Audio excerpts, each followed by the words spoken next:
22 missed calls. That was the first thing I saw when I rolled over and checked my phone. A pale gray morning in Portland, Oregon, rain still drying on the window, and a bright little screen screaming at me in numbers. 22. For a moment, half awake, my brain did the usual thing. Work emergency? Server down? Client meltdown? Then I saw the contact name. MOM. And beneath it, the last text from the night before. The one sitting there like a bruise. We just thought it might be better without you on this one, Lauren. Less tension. Your mother needs a calm trip. I stared at those words for so long my eyes hurt. Better without you. The cruise I'd paid for, the cabins I'd chosen, the photos I'd pictured us taking, Mom in her sundress, Dad in a stupid hat, my little sister Lily laughing at something only she found funny. All of it, apparently, better without me. Last night, lying in this same bed with my chest on fire, I'd typed back 2 simple words. All right. No sarcasm. No essay. No demand for gratitude. Just. All right. They took that as surrender. They always did. What they didn't understand yet was what happens when the difficult child finally stops paying to belong. My name is Lauren Price. I'm 32, I work as a UX designer for a health tech company, and I have a boring, stable life I fought like hell to build. And for most of that life, family peace was not free. It had a price tag. Sometimes it was $60 for a last-minute cake when Mom forgot Chloe's birthday and needed a save. Sometimes it was $400 to cover Dad's unexpected car repair that mysteriously matched the amount of Chloe's new tattoo. Sometimes it was $3,000. A short-term loan to keep the house from falling behind that I later found framed in the background of their vacation photos from Maui. My parents raised me to believe 3 things. 1. Appearance is everything. 2. 3. Problems are secrets. 4. 5. Whoever makes the most money is responsible for keeping everyone else comfortable. 6. By the time I was 25, I had internalized a 4th rule no one said out loud. 1. If Lauren pays, we can all pretend nothing's wrong. 2. Mom, Margaret, liked to joke that she was old school. She loved aesthetic. Perfect holiday tables. Perfect social media posts. Perfect stories to repeat in the church foyer. The truth was less charming. She needed admiration the way some people need oxygen. Dad, Thomas, had a favorite word, harmony. He'd say it whenever Mom was about to explode. Let's keep the harmony, okay? It's not worth disturbing the harmony over this. Could you just let it go for harmony's sake? Harmony, in our house, meant don't upset your mother. It meant silence. It meant swallowing things so she could sleep. My older sister, Chloe, learned that faster than I did. She figured out something early. If you cried hard enough, or made your pain loud enough, Mom would bend the rules for you. Bad grades? She's artistic, not academic. Job hopping? She's just trying to find her passion. Another rent crisis? You know how hard it is for creative souls in this economy. She was never the villain. Always the fragile, misunderstood one. And then there was Lily. 16. Wide eyes. Nervous laugh. The kind of kid who apologizes when someone else bumps into them. I used to tuck her into bed when Mom and Dad were mid-fight downstairs, telling her stories about far-off cities and tiny apartments where no one raised their voice. Back then, I thought I'd move away and send her postcards. I didn't realize I'd end up sending money. The cruise started, like most things with my parents, as a performance. We're not big anniversary people, Mom said over Sunday lunch, already fishing. It's just 40 years. Everyone makes such a fuss these days. Chloe rolled her eyes dramatically, stabbing her salad. 40 is a big deal, Mom, she said. Other people renew their vows in Bali. Dad chuckled, sipping his iced tea. We're simple folk, he said. Just grateful to have made it this far. I watched them through the haze of that familiar manipulation. The modesty that wasn't modest at all, just bait. What would you do, I asked, if money wasn't an issue? Mom didn't hesitate. Oh, I've always thought those Mediterranean cruises looked lovely, she said, eyes gleaming. Sunsets. Live music. Those perfect little plates of food. Just, peace. She said, peace, the way other people say, miracle. Chloe looked at me over the rim of her glass. It was quick, fleeting. But I knew that look. You're the one with money. Here's your cue. That night, I sat on my couch with my laptop open, Daniel's feet in my lap, and browsed cruises until my eyes blurred. I compared cabin sizes, read reviews about food, checked accessibility for Dad's bad knee.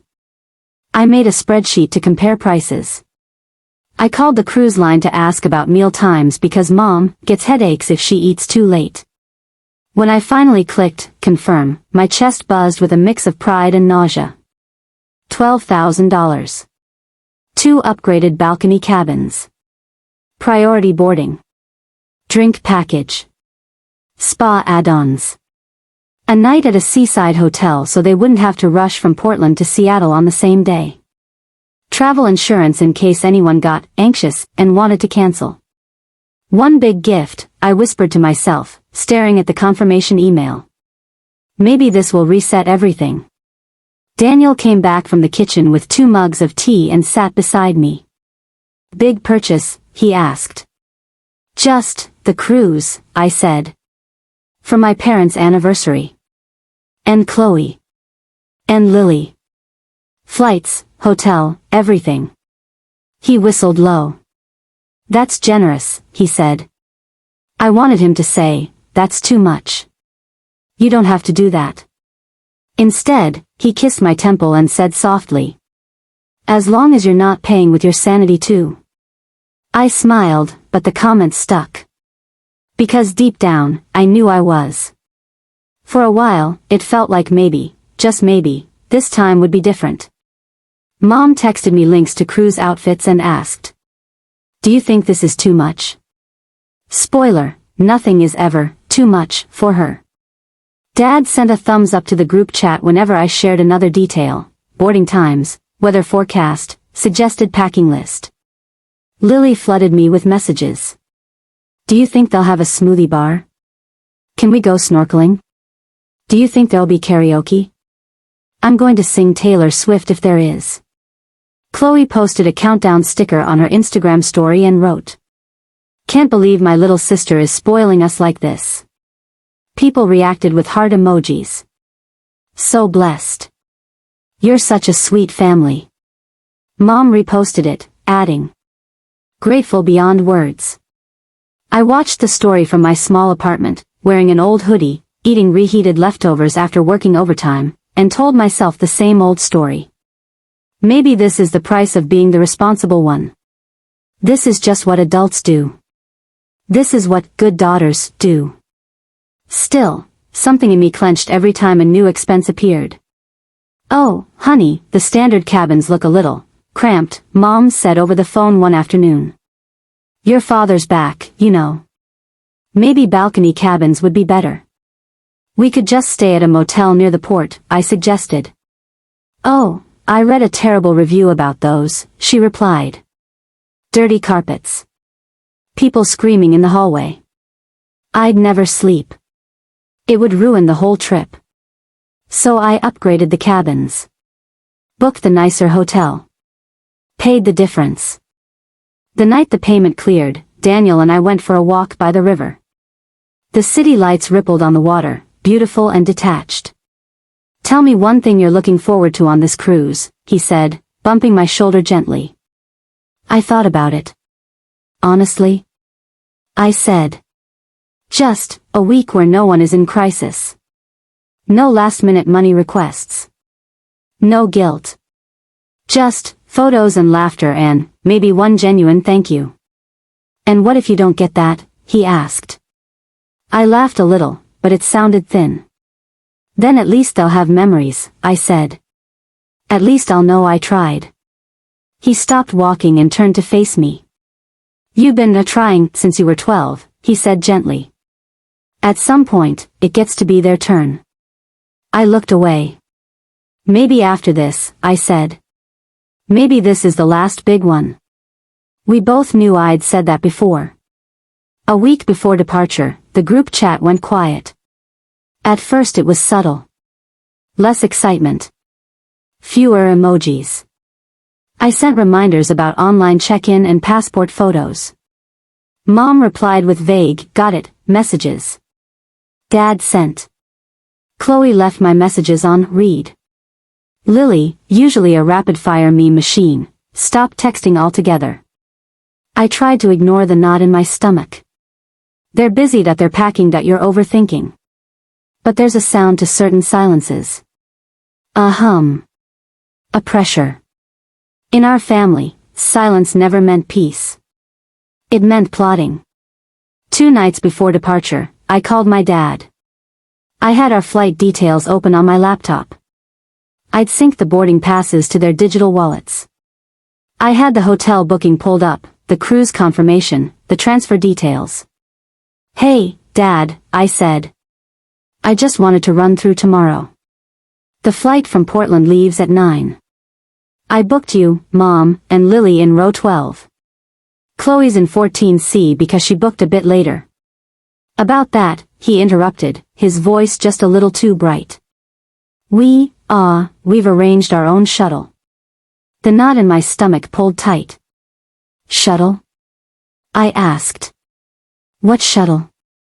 A pause. I could hear the TV in the background, faint, like there was an audience to this conversation. We just thought it might be better without you on this one, Lauren, he said finally. Less tension. Your mother wants a calm trip. You know how things get when you're upset.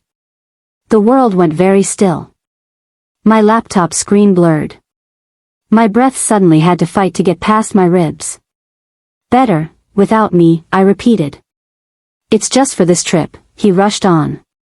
We can do something together later. Maybe a weekend away. You have your own life now, anyway.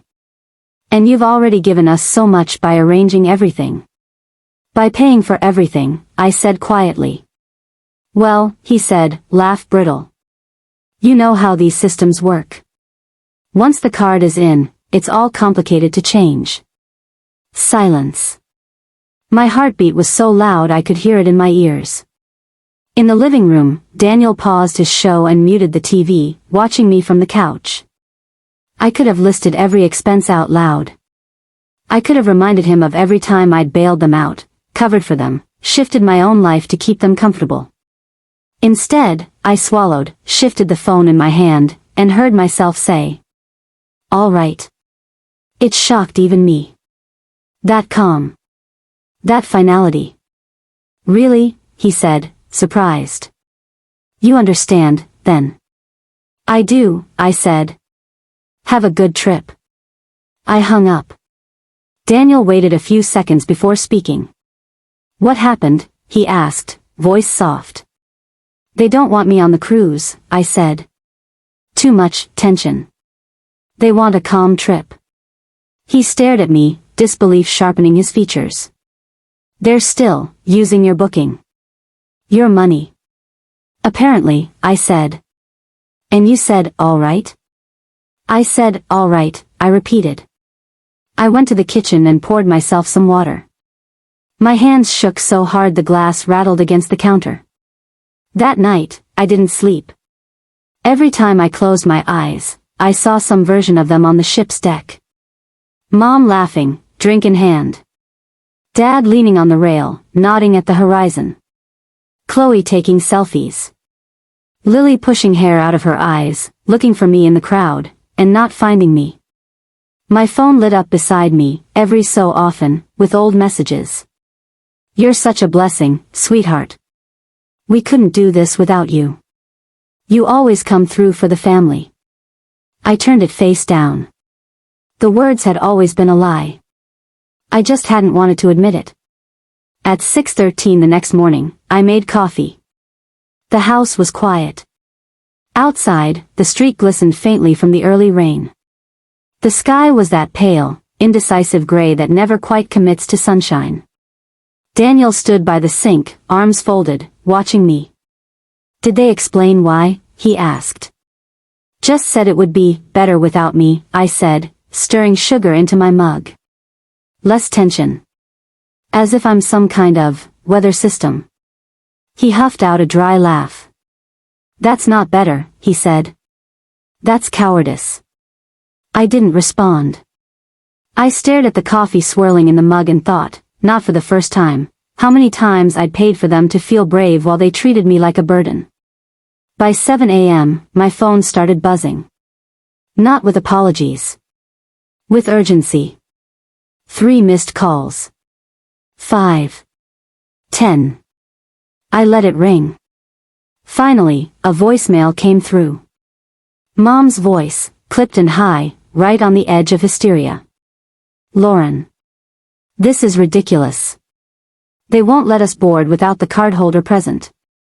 You need to call the cruise line right now and sort this out. We're standing here like idiots." I took a slow sip of coffee. "No," I murmured. "I don't." By the time I'd finished my cup, there were 22 missed calls.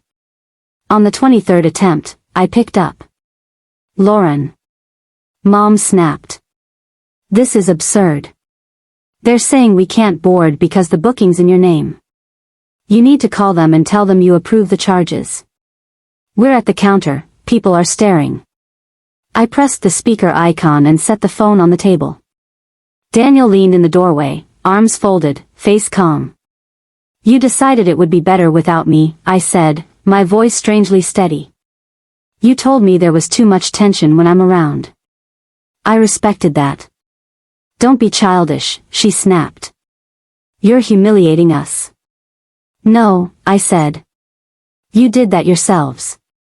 I just stopped fixing it." "You are our daughter," she hissed. "You owe us." I hung up. The silence that followed settled over the room like something solid. Something with weight.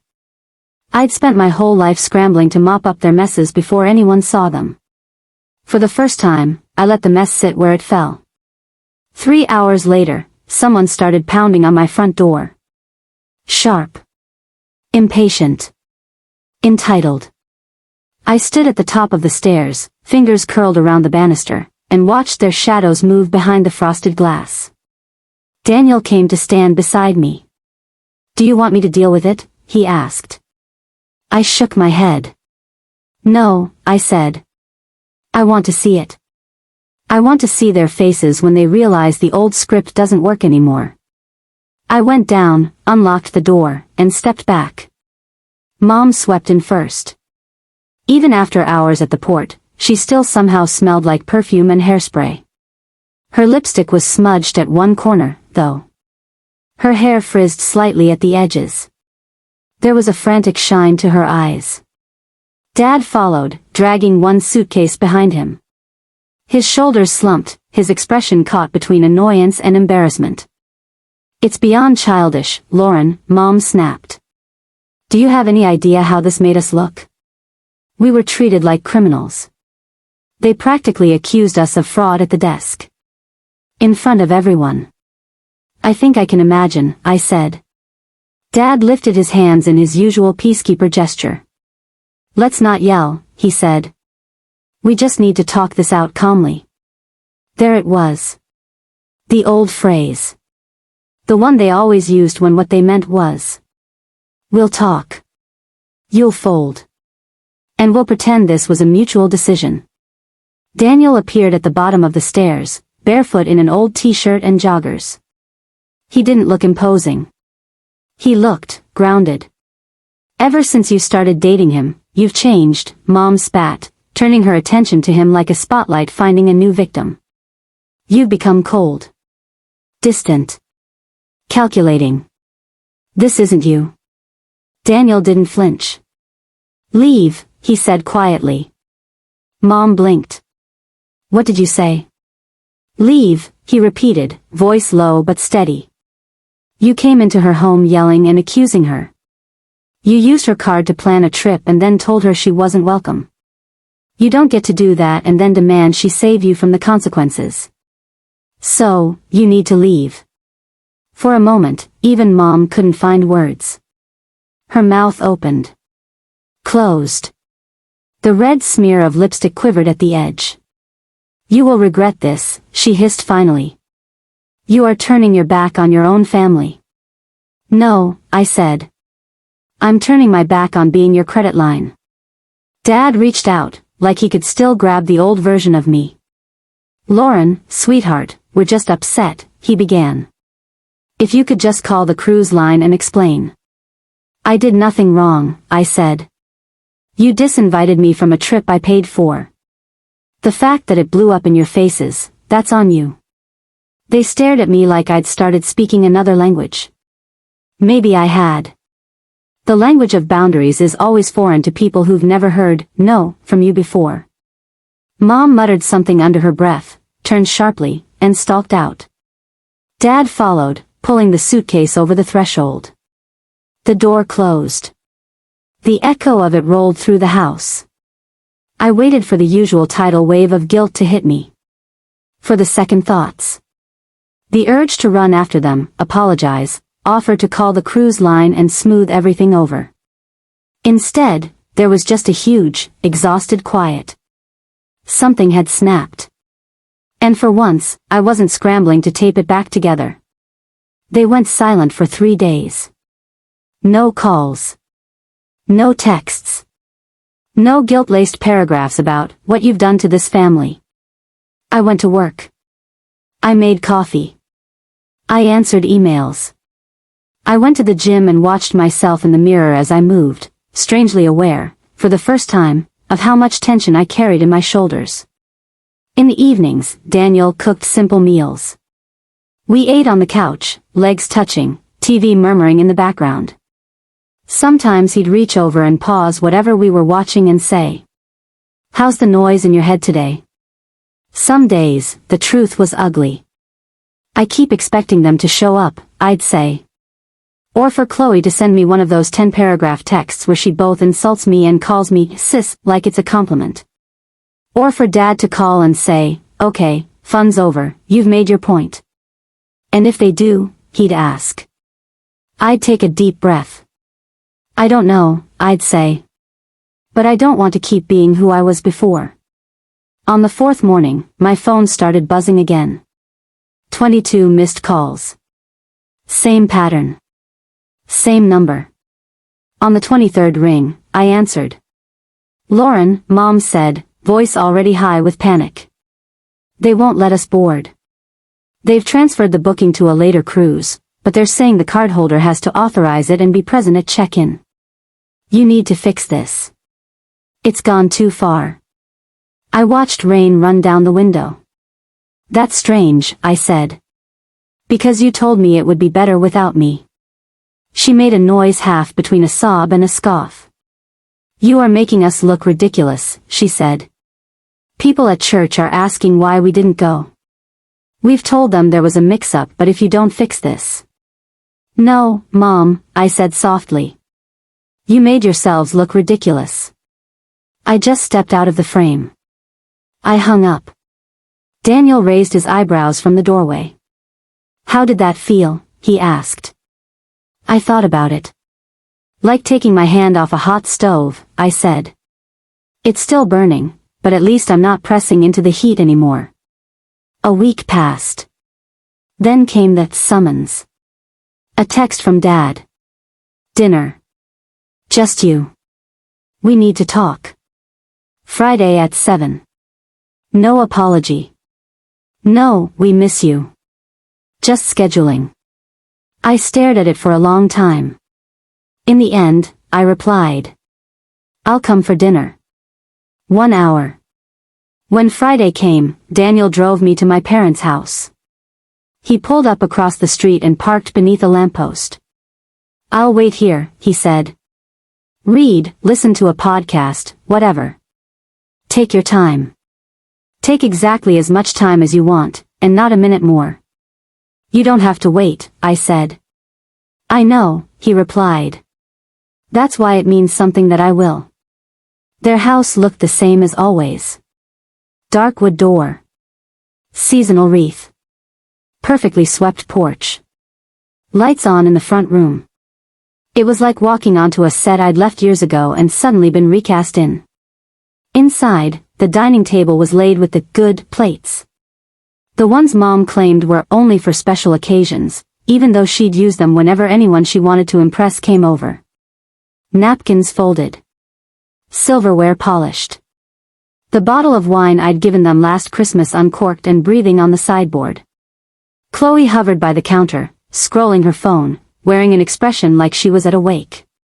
Lily sat at the far end of the table, shoulders hunched, eyes on her lap. Mom floated in from the kitchen, all bright smiles and brittle energy. There she is, she said, voice just a little too loud. Our career woman. Dad took his seat at the head of the table, folding his hands like a judge about to open a hearing. Let's eat first, he said. No point letting the food get cold. We went through the motions. Passing dishes. Making small talk about weather and traffic and the neighbor's new dog. Every clatter of fork against plate felt too loud. After a few forkfuls of roast chicken I couldn't taste, Dad leaned back in his chair. That little shift, the signal that the script was about to change.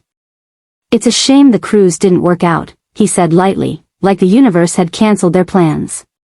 Your mother was really looking forward to it. Were you? I asked, looking at Mom. Her smile tightened. We all were, she said. As a family. Together. That's what makes what happened so disappointing. Is it? I asked, keeping my voice calm. Because from where I'm standing, what happened was this: I paid for something, you decided I wasn't welcome, and then you expected my money to show up without me. Chloe made an exasperated noise.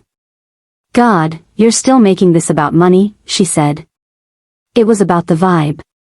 You're always so tense, Lauren. You'd find a way to be miserable on a yacht. Chloe, Dad said warningly. Lily's fork trembled in her hand. We wanted to talk about the future, Dad continued. Dwelling in the past doesn't help anyone. Your mother and I still believe the family could use some time away together. A reset. A chance to heal. Mom reached down beside her chair and pulled up a glossy pamphlet. A resort in Sedona, she said, sliding it across the table toward me. Desert Ridge Villas. 5 nights. Spa. Infinity pool.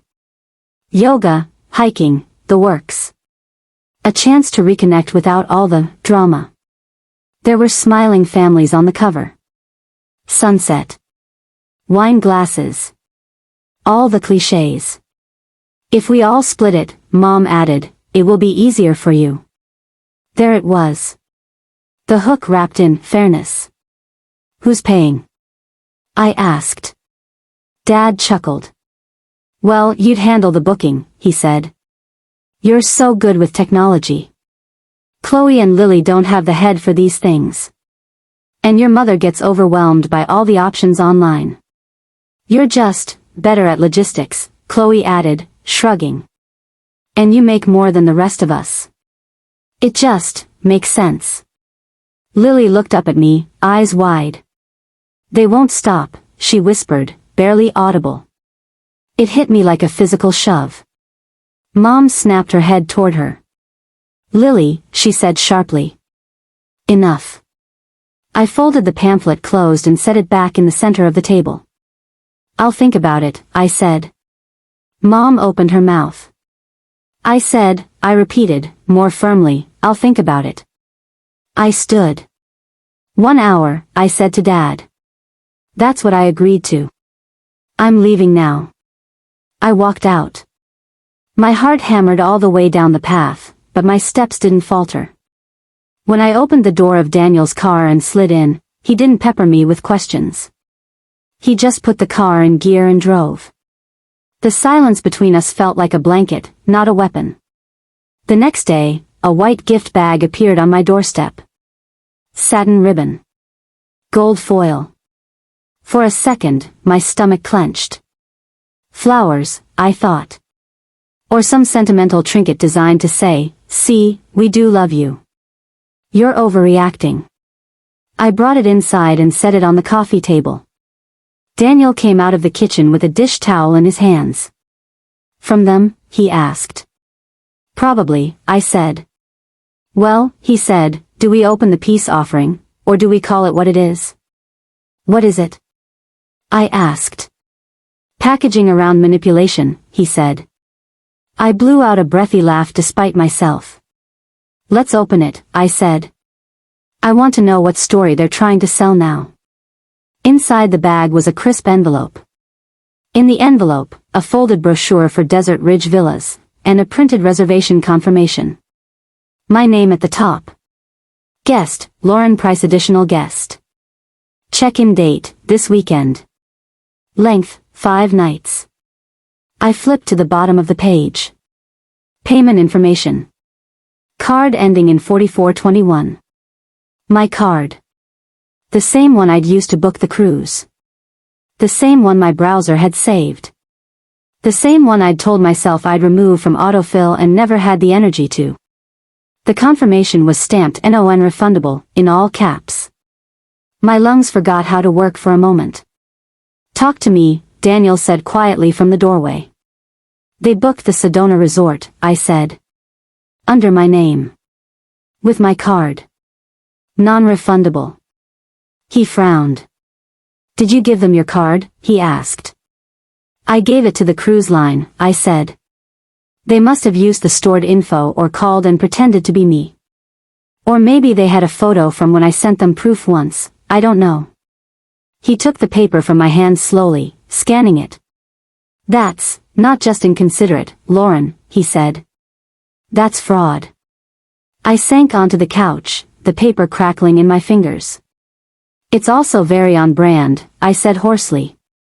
"They told me they'd think about Sedona. Instead, they just decided for me." "What do you want to do?" he asked. The question sat between us. Not what should you do, not what would a good daughter do. What do you want to do?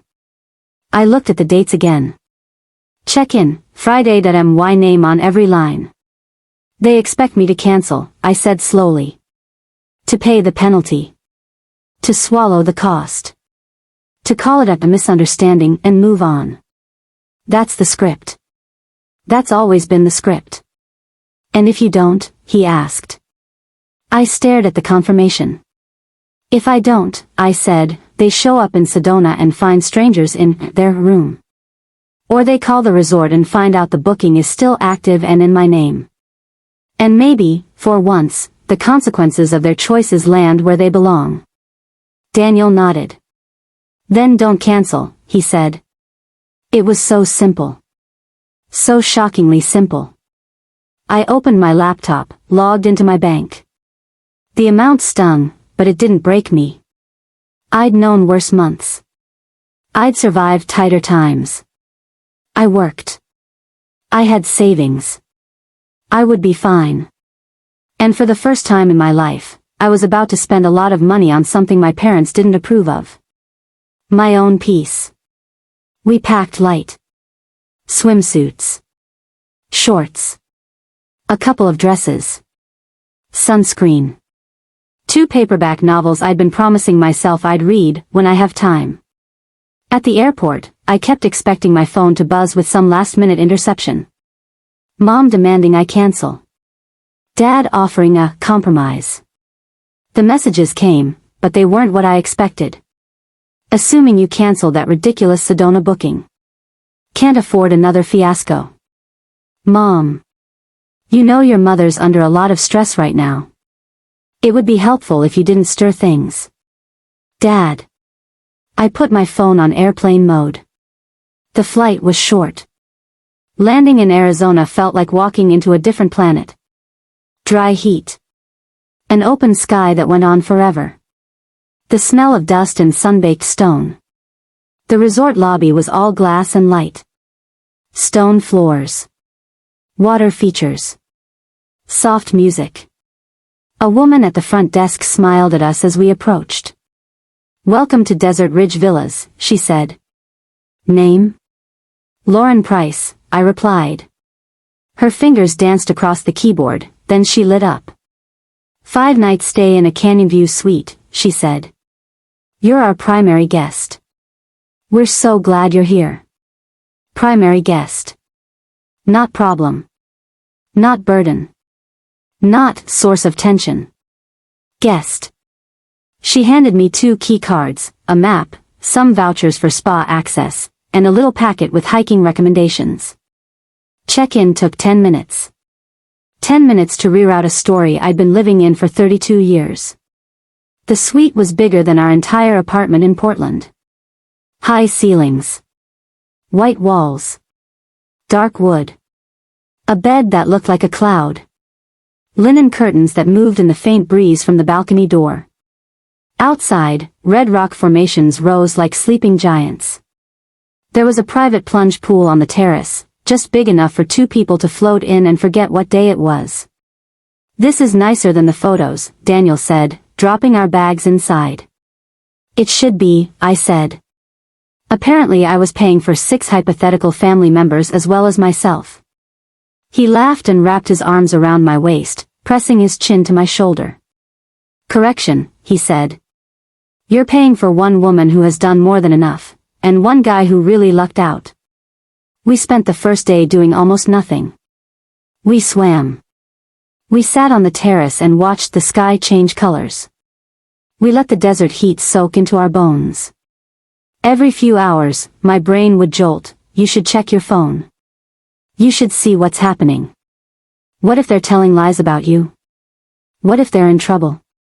I would take a breath, look at the plunge pool, look at the rocks, look at Daniel's hand resting on my leg, and remind myself. Whatever explosion is happening back there, you didn't light the fuse. On the second day, we hiked a small trail that wound up behind the resort. The air smelled like hot dust and sage. Lizards darted between rocks. The sky was an uninterrupted blue so pure it almost hurt to look at too long. Do you feel guilty? Daniel asked at one point, as we stopped to drink water in the shade of a twisted tree. Yes, I said honestly. And also, I feel relief. Like I'm standing outside a house that's been burning for years, and for once, I'm not the one running in with a bucket. Here's the thing about fire, he said. Sometimes it clears space for new growth. Are you calling my childhood a controlled burn? I asked. He smirked. More like an illegal bonfire, he said. But sure. That night, we ate dinner on the terrace, simple pasta, salad, a bottle of wine from the minibar we'd normally never touch because it's a waste of money. Halfway through my second glass, I felt something loosen in my chest. It took me a moment to realize what it was. Fear. Not completely gone. Not cured. But, quieter. On the 3rd morning, I turned my phone back on. It was like opening a floodgate. Messages poured in. Voicemails. Texts. Missed calls. Group chat notifications. The first text that loaded was from Mom. Did you seriously take the Sedona trip? The resort says the room is occupied. You need to fix this. You've humiliated us again. Then. Dad, Lauren, we've just called the resort. They said you checked in. Surely this is a misunderstanding. Please call us. Chloe, wow. You are unreal. We get one thing nice planned after all your drama and you have to steal it. You love playing the victim, don't you? I scrolled. There were voicemails too. I put my earbuds in and walked out to the balcony, letting the desert air hit my face while I listened. Mom's voice, sharp as broken glass. You are selfish beyond belief. Do you know what you've done to our reputation? You are making your own parents look like fools. People saw us at the travel agency. They know something's wrong. This is not how we raised you. Dad's voice, soft and heavy. Your mother is very upset. This has gone too far. We never intended for things to blow up like this. Call us. Let's talk it out. Chloe's voice, outraged, performative. They won't let them check in. They said the booking is under your name and non-transferable.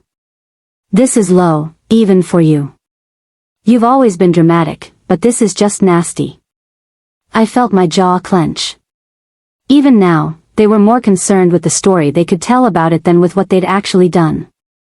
I opened a new voicemail. Mom, I said when the beep sounded. You stole from me. You used my card without my consent. Twice. I looked around at the terrace, the view, the sun warming my skin. This is me refusing to pay for my own humiliation. I hung up. Daniel stepped out onto the balcony. How's the circus? He asked. Exactly as you'd expect, I said. They're outraged that actions have consequences. He nodded. Do you want to explain yourself? He asked. No, I said, surprised by the steadiness in my voice. I think I finally understand that explaining myself was their favorite way of keeping me stuck. I'm done. By afternoon, the story had spilled onto social media.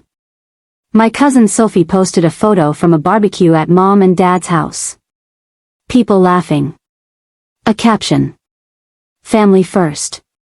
No drama, just love. I would have scrolled past it once. This time, I checked the comments. Where's Lauren? Someone from church asked. A minute later, Mom replied. She chose not to come. We don't know why. She's been acting strange lately, pray for her. I almost laughed. The dramatic ellipsis. The request for prayer. Classic Margaret. My phone buzzed with a new message. Lily, they're lying. I'm so sorry. She attached a photo, the original cruise invoice on our kitchen table. My name circled as payer. Line items highlighted. Mom's handwriting in the margin, thank you, sweetie. Another text from her came in. Do you still have proof for Sedona? Statements, screenshots. Aunt Karen is asking questions. I stared at the screen. Me, yes. I have everything. Lily, will you send it to her?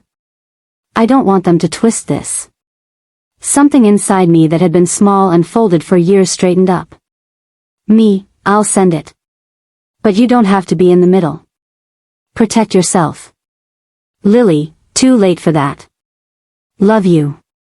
I forwarded the Sedona confirmation to Aunt Karen. Then my bank statements showing the charges. Then screenshots of the messages about splitting the cost. The replies came fast. Oh, honey. I had no idea. This isn't right. They told us a very different story. I didn't write paragraphs. I didn't call anyone names. I just sent facts. By evening, the family group chat lit up like it was Christmas. Dozens of messages. Some defensive. Some confused. Some trying to take the middle ground. I'm sure there's more to the story. I muted the chat and set the phone down. The rocks across from our balcony glowed gold in the setting sun. Daniel poured sparkling water into 2 glasses. You know, he said, clinking his glass lightly against mine, you are allowed to let the truth do the talking for once. I am, I said. And I think I just did. The next morning, a blocked number called 3 times. On the 3rd attempt, I answered. Hello? Lauren, Dad said, voice measured. We didn't think it would go this far. There it is, I said, leaning back in the balcony chair. That phrase. The one that really means, we didn't think we'd actually have to face the consequences. Your mother is very upset, he said. She feels betrayed. We never meant to hurt you. You told me it would be better without me, I said. You booked a trip with my card, disinvited me, and then did it again. What part of that did you imagine I wouldn't find hurtful? That's not how we see it, he said. I know, I replied. That's the problem. He paused. We're sorry if things were misinterpreted, he said finally. I almost smiled. Dad, I said, that's not an apology. That's you saying you're sorry. I noticed. He stayed silent. I hope you get to a place where you can actually be sorry for what you did, I continued. But whether you ever do or not, I'm done paying for your comfort. Don't throw away your family over money, he said quietly. I looked out at the sky. I'm not throwing anything away, I said. You did that a long time ago. I'm just finally putting down the bill. I hung up. For the first time in my life, I ended a conversation with my father on my own terms. By noon, an envelope slid under the door of our suite. Same thick card stock. Same gold edges. My mother's handwriting on the front. I opened it. We didn't mean for things to go this far, that we just wanted to feel appreciated after everything we've done for this family. Sorry if we crossed a line. Love, Mom and Dad. No mention of money. No mention of the cruise. No mention of Sedona. Just a request to forget, forgive, and move on, so we could reset the old hierarchy. I set the card on the table and looked at it for a long time. Then I put on my swimsuit and went down to the pool. The water was cool and blue and utterly indifferent to my family drama. It didn't care who had been the scapegoat or the golden child. It just held me up when I let go. When we flew home 2 days later, Portland felt different. The same damp chill in the air. The same gray clouds. The same traffic. But my apartment felt like ours in a way it never had before. No ghost of their expectations hovering in the corners. No phantom obligation sitting in my inbox. We unpacked slowly. Put laundry on. Ordered takeout. Put on an old record that crackled and popped. I opened my banking app. The Sedona charge glared at me. It hurt. But so had thousands of other charges. The difference was, this one had bought me something real. No pretending. No performing. Just time. Space. Sunday. A quiet reintroduction to myself. By the end of the week, the online storm had calmed. Mom stopped posting photos for a while. Then returned, cautious, with pictures of flowers and Bible verses about forgiveness with no context. Dad went quiet entirely. Aunt Karen sent one last text. You deserve better than to be treated like an ATM. I told them so. Whatever you decide from here, I'm in your corner. And Lily messaged me every day. Little things. Photos of her homework. Screenshots of college websites. A picture of the sky above her bus stop with the caption. Looks kind of like Arizona light, doesn't it? Then, one evening in October, she called. They told me to block you, she said without hello. My heart clenched. Who? I asked, though I didn't need to. Mom and Dad, she said. They said you've been poisoning the family against them, and that if I'm loyal, I'll cut contact. I closed my eyes. And what did you say? I asked. She took a breath that crackled through the speaker. I said no, she said. I said you're the only one who's ever told me the truth, even when it sucked. I said if this is what loyalty looks like to them, I'm not interested. I sat down at the kitchen table, my knees suddenly weak. Lily, I said. Are you safe? There was a rustle. A door closing. I'm okay, she said. I'm at my friend's house. We're studying. They can yell all they want, but I've got 1 more year and then I'm out. Anne, if it's okay. I want to spend Christmas with you and Daniel. My throat closed up. It's more than okay, I whispered. It's home. She sniffled softly. Mom says you've turned your back on family, she said. But from where I'm standing, you're the only one turning toward it. After we hung up, I sat in the quiet kitchen for a long time. Then I opened the folder on my phone labeled Evidence. Cruise invoice. Sedona booking. Statements. Screenshots. For months, those images had been my shield. My proof. My armor. I created a new folder. Named it Freedom. Into it, I dragged photos I'd taken in Sedona. The edge of the plunge pool with my toes just in frame. Daniel's profile against a sunset sky. My hand resting on a page of the novel I'd finally finished. The view from the plane window, clouds beneath us like a second ocean. Receipts are one kind of proof. But peace is another. 3 months passed. No urgent calls. No sudden financial emergencies. No invitations with invisible price tags attached. My days settled into a rhythm I didn't know I'd been missing. Wake up. Make coffee. Sit in the window seat while the city stretched itself awake outside. Go to work. Come home. Cook. Rest. Sometimes, I'd catch myself waiting for something to break. A shoe to drop. A text to arrive. A crisis to demand my money and my energy. When nothing did, my body slowly started to believe we were safe. In February, Lily came to stay for 2 weeks during her school break. She arrived with an overstuffed backpack, a duffel bag, and a look in her eyes that made me want to both hug her and punch a wall. They think I'm at a college prep camp, she said, stepping inside.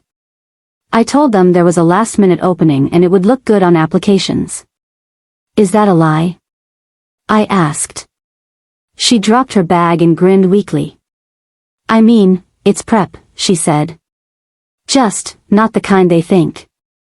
We spent the first few days doing little things that looked like nothing from the outside. Grocery shopping at a normal pace. Not rushed, not frantic, not with someone sighing about the cost of everything. Painting the living room a warmer color. Getting more paint on ourselves and the tarp than the walls. Watching terrible reality TV and pausing it every 5 minutes to say, okay, but that's exactly how mom acts when. Eating dinner at the table, phones away, no one making jabs disguised as jokes. One night, we sat on the couch under a shared blanket, the TV muted. Do you think mom really believes she's right? Lily asked suddenly. I took a breath. I think mom believes whatever lets her sleep at night, I said. And she uses other people's guilt to cover anything that might keep her awake. Lily stared at her hands. I used to think a family meant forgiving anything, she said. That you just took whatever they did because blood is blood and all that. Now I think it means not letting them keep hurting you just because they did it early and often. That's a pretty big realization for 16, I said softly. She shrugged. Trauma ages you up, I guess, she said. You and Daniel, you feel like what family is supposed to be. Something hot stung behind my eyes. You know what's wild? I said. I spent years trying to buy my way into that feeling. Turns out, I could have started by just buying groceries for myself and saying no. We laughed. A little broken. A little healed. When she left for her first campus tour, she hugged me so tight my ribs hurt. Thank you, she whispered, for showing me what peace looks like. After her flight, I sat in the car in the airport parking lot and cried. Not like a person who'd lost something. Like a person who'd finally put something down. By spring, the whispers had stopped. Mom posted less. When she did, the comments were thinner. A few old friends. A handful of heart emojis. Every once in a while, a stray comment would appear under an old photo. Miss seeing family pics. How's everyone? She never tagged me in anything anymore. Dad seemed to withdraw into his job, then into his hobbies. Fishing photos. A new grill. Safe, quiet things that didn't involve anyone saying credit card or cruise. At work, something shifted too. I stopped automatically volunteering for every extra task. I stopped staying late just because no one else wanted to. I stopped acting like my worth lived in the amount I could give. One Friday, when my manager asked if someone could cover a last-minute weekend presentation, I opened my mouth to say, I can, out of reflex. Then I closed it. I have plans, I said. I hope someone else can cover it. He nodded and moved on without drama. And nothing collapsed. It was such a small moment. But walking home that night, carrying a grocery bag and feeling the cool air on my face, I realized something simple and enormous. I wasn't just setting boundaries with my parents. I was learning to live them everywhere. These days, once a month, on a Wednesday evening, Daniel and I head to the local library with a box of stale cookies and a stack of printed worksheets. We put up a handwritten sign on the door of the meeting room. Boundaries and balance, community group. All welcome. Free. It started as a joke. You should teach a class, Daniel had said one night after I walked him through the difference between I feel and you always. No one would come, I'd replied. We'll bribe them with snacks, he said. The first session, 3 people showed up. A nurse who kept covering shifts for a coworker who forgot to show up. A man in his 50s whose adult son kept crashing his car and expecting him to pay for repairs. A woman my age whose parents still had a key to her apartment and used it like it was a drop-in center. We sat in a circle under harsh fluorescent lights and told stories. They told me mine made them feel a little less crazy. I told them theirs made me feel a little less alone. The group grew. Now, 10, sometimes 15 people show up. We talk about scripts we were handed, roles we were assigned, the way money gets used as both weapon and apology. We don't fix anyone's life in 90 minutes. But we do something that's rarer than it should be. We listen without demanding they minimize, justify, or rewrite. After everyone leaves and the chairs are stacked, I sometimes sit by the window in the empty room and watch the parking lot lights flicker on. I think about that Arizona sky. How wide it was, how ordinary the air felt in my lungs when I finally breathed without waiting for the next accusation. Freedom isn't fireworks. It's making coffee in your own kitchen without checking your balance to see if someone else has drained it. It's saying no and not constructing a 12-point argument to defend it. It's letting grown adults feel the consequences of their own choices, even when they share your last name. So when people ask me now, do you miss your parents? I tell them the truth. I miss the idea of them, I say. The version I kept paying for. Not the reality that kept taking. Because the real loss was never the cruise. Or the resort. Or the thousands of dollars quietly siphoned off over the years. The real loss was the time I spent believing love was something you earned by suffering, paying, and staying quiet. Now, when I think about that morning, 22 missed calls, a text saying it would be better without me, and a cruise ship refusing to board the people who tried to erase me, I don't feel victorious.